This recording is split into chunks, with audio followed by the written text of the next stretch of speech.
يا رب ارزقني برزق اولادي ومش عايز الا ستر بس من عندك. روح يا بابي ربنا يسهلك الحال. ساعات الشغل بيبقى مريح بس ربنا قالك اسعى، فانا صورت المنيو. حمو خد صور لي المنيو ده. صور لي بس ربنا يكرم دلوقتي. حسابك كام يا حمو؟ 10 جنيه. خد 10 جنيه. حبيبي يا ابو مكة. مش عايز تشرب حاجة؟ واحد قهوة. طب هات ال 10 جنيه.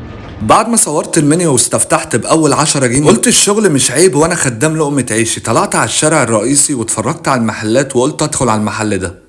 السلام عليكم. عليكم السلام. انا ابو مكة ببيع قهوة وببيع عصير جنب منك لو حبيت اللي انت تتعامل معايا. حبيبي اهلا وسهلا بيك. مشهور على النت؟ انا مشهور على النت أهو. مشهور قوي يعني؟ مشهور. يعني اطلب منه قهوة؟ ايوه يا عم هات لنا واحد قهوة بقى. احلى واحد قهوة. احلى واحد قهوة. حبيبة ديشا.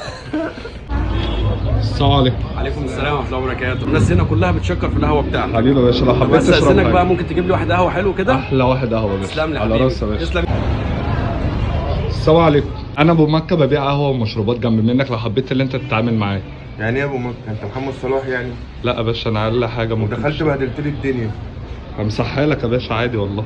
شكرا أنا حبيبي. آسف. الحمد لله ربنا كرمني وهو كان زعلان في الاول بس انا ما تعالى سبتوش. دو واحد القهوه ده مني. ايه الضحكه الحلوه دي يا عم؟ حبيبي أيوة ربنا كده يا يسهل عم. لك حالك ويرزقك. حبيبي. عايز اقول لك ان اللايك والشير بتاعك اكبر دعم ليا، مش عايز اي حاجه منك انك تصلي على النبي في الكومنت.